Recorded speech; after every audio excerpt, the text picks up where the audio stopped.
Welcome back to 15 Lanes Talk, Game Week 21 review show. We are going to talk about all the games that happened in midweek. We saw all the big six drop points this week. Let's go!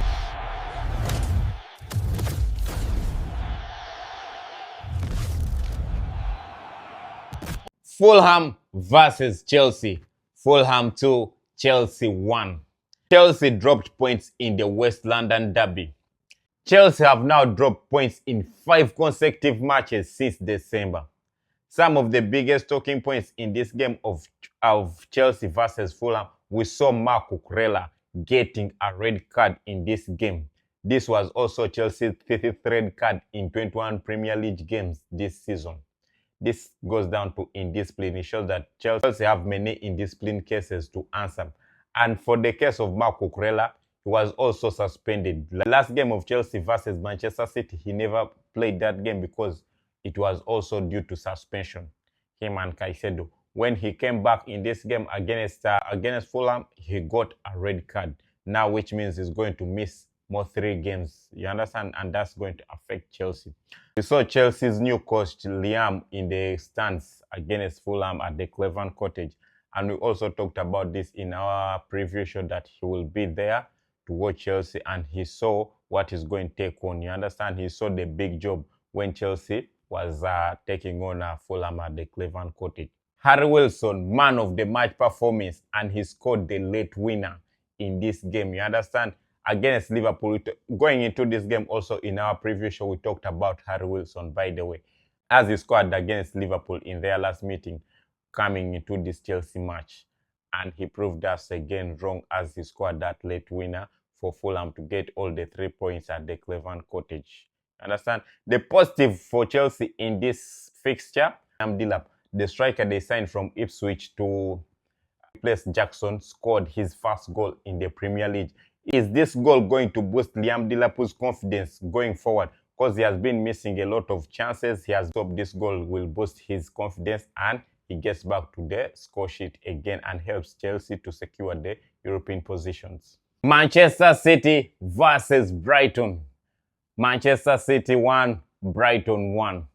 This was Manchester City's 3rd consecutive draw in 2026 following the Sunderland and Chelsea draws. You understand? Manchester City have now dropped 6 points in 2026.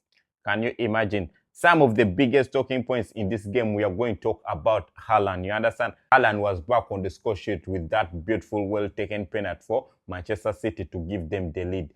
And also, it was a milestone for Haaland as he reached a landmark of 150 goals in 173 games in the Premier League.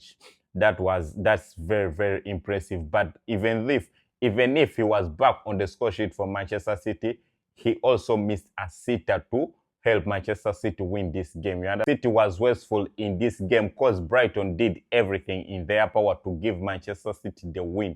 You understand? As we saw, Ryan Cherki miss a chance. Bernardo Silva also hit a post. You understand? Haaland also got other chances there and he missed. Like, Brighton were giving these guys like, take the game is here, just win the game. But Manchester City still failed to win the game. Burnley 2, Manchester United 2. Manchester United dropped points again for the 3rd consecutive time in 2026.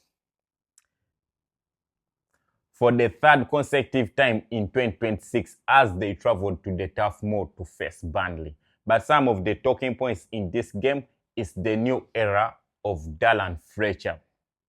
As we saw him change the formation from a back 3 to a back 4, which showed a lot of productivity in that game, which showed a lot of productivity from Manchester United's team. And the stats showed that Manchester United created a lot of chances, even if they did not win the match, yeah. But the chances were there for the taking, and they created a lot of them. Sesko was back on the score sheet in a very, very long time. You understand?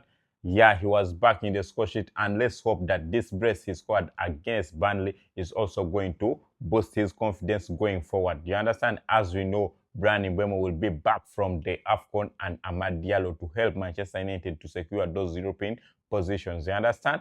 And since the formation is changed, we know Manchester United may start to produce some results, as we saw right away. Even when Ruben Amorim was there, when he changed that formation to a back four, we saw against Newcastle they did wonders. But every time we used to go back to a back three, Manchester United struggled a lot, and Fletcher showed it. Back four, Manchester United productive. Even during under Ten Hag's time, when Manchester United used to play back four, they struggled, but at least they would win winnable games. During Ruben Amorim's back three, even the winnable games, Manchester United have been struggling. And some injury updates, we saw Bruno Fernandes, Kobe Mainoo, and Mason Mount coming back in the Manchester United squad. As let's focus on Bruno Fernandes. He came back in the Manchester United squad, and this formation also we are talking about favored him, as he's now playing in the 10 role, whereby he's close to the striker, and we know how dangerous Bruno is in those positions when he's behind the striker in that 10 role. And also, are we going to see Kobe Mainoo back in the Manchester United squad since he's back from injury? Because we saw in this double pivot, they started with Casemiro and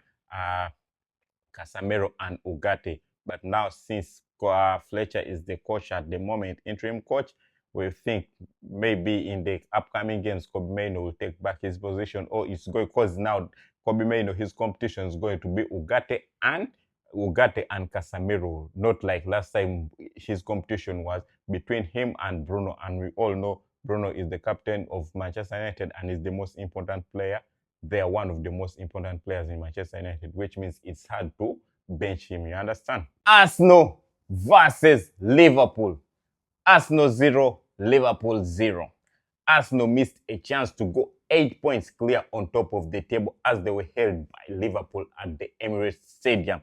Some of the talking points in this game: this is the first 0-0 draw in this fixture in a decade. All know this fixture, it rained goals. You understand? Arsenal, when they meet Liverpool, always goals have to rain. But yesterday it was different news.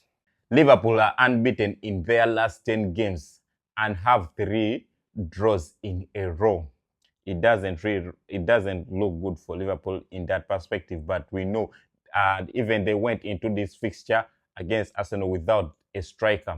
Understand, Caretaker was injured, Salah is at AFCON, and Isak, the most expensive striker in the Premier League history, was also injured, or is also injured. And for Arsenal right now, it's a worrying sign, because now Victor Gyökeres has gone seven games without a shot on goal.